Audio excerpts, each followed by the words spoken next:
حضرت اسامہ حضور سے بے تکلف تھے اور جو ضرورتیں تھی حضور سے آ کے کہہ لیتے تھے، ظاہر پوتوں کی جگہ پہ تھے، کوئی بھی کام ہوتا بلا تکلف حضور کی خدمت میں حاضر ہو جاتے۔ حضرت اسامہ بن زید کہتے ہیں ایک دن رات کا ایک حصہ بیت چکا تھا اور مجھے حضور سے کوئی کام، کوئی حاجت حضور سے جڑی تھی اور اس کی تکمیل جا رہا تھا، تو میں رات کے وقت ہی آ گیا۔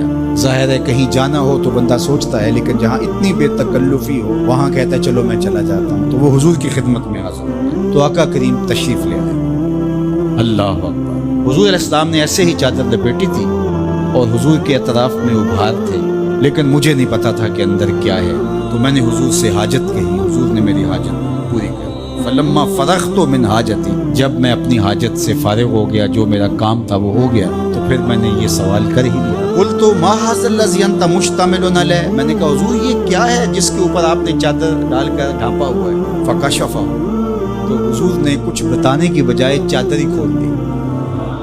جب چادر کھلی تو منظر صاف تھا۔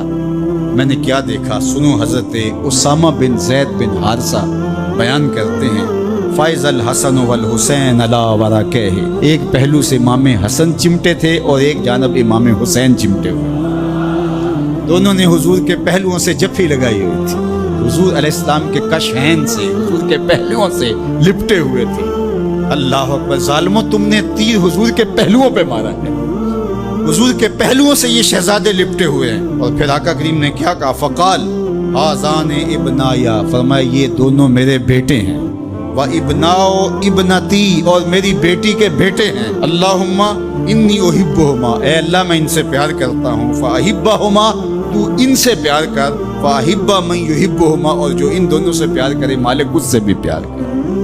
اللہ اکبر۔ حذیفہ بن یمان اپنی ماں کی مغفرت کا سوال لیے حضور کے پاس حاضر ہوئے تھے، اور آقا کریم نے ان کو یہ خبر بھی دی، حذیفہ سنو، یہ فرشتہ میرے سامنے حاضر ہے اور یہ میری فاطمہ اور میرے حسن حسین کے لیے جنتیوں کی سرداری کا مجدہ جاں فضا لے کر آئے ہیں، پیغام لے کر آئے ہیں، بشارت لے کر آئے ہیں۔ یہ خاندان عالی مرتبت خاندان، کبھی حضور ان کو چادر میں سمیٹ لیتے ہیں، کبھی مباہلے کی آیت کا مصداق یہ قرار پاتے ہیں اور فرماتے ہیں اللہم ہؤلاء اہل بیتی، یہ ہے میرے اہل بیت، اور کبھی آقا کریم علیہ السلام کندھوں پہ سوار کرتے ہیں، کبھی حضور کی پشت پہ سواری ہوتی ہے، اور کبھی حضور بشارتیں دیتے ہیں کہ لوگوں کو بتا دو کہ یہ میرے فرزند، یہ عالی مرتبت شہزادے جنتی جوانوں کے سردار ہیں اور میری شہزادی جنتی خواتین کی سردار۔ یہ عالی مرتبت خاندان جن کی عظمتیں اتنی بلند ہیں اور جن کی رفعتوں کے پھریرے لہرا رہے ہیں، تو جتنا اونچا منصب ہوگا امتحان بھی تو اتنا اونچا ہوگا، جتنی بڑی شان ہوگی تو امتحان بھی اس کے مطابق ہوگا۔ پھر 10 محرم کو جو امتحان ان شہزادوں نے دیا اور ثابت کیا کہ ہم سرداران جو جنت ہیں وہ ایسے ہی نہیں بن گئے، کیسے کڑے امتحان سے گزر کر کے ہم اس مرتبہ رفیع کے اپنے آپ کو حقدار بتا رہے ہیں۔ تو یہ نہ کہے کہ پیغمبر نے اپنے نواسے جان کے ایسے ہی بشارت دے دی تھی اور یہ عظمت ان کو حاصل ہو گئی تھی، ورنہ ان کے اندر کیا رکھا تھا۔ اب زمانہ دیکھے کہ جو حسین ابن علی نے کر کے دکھایا ہے، زمانے میں کوئی دکھائے تو صحیح۔ عظمتوں کی جس مسند پہ بیٹھے شہزادہ رسول دکھائی دیتے ہیں اور شہزادی رسول دکھائی دیتی ہیں اور امام حسن دکھائی دیتے ہیں، یہ الگ الگ عنوانات ہیں، جس عنوان پہ آئیں تو ایک کائنات بسی ہوئی ہے۔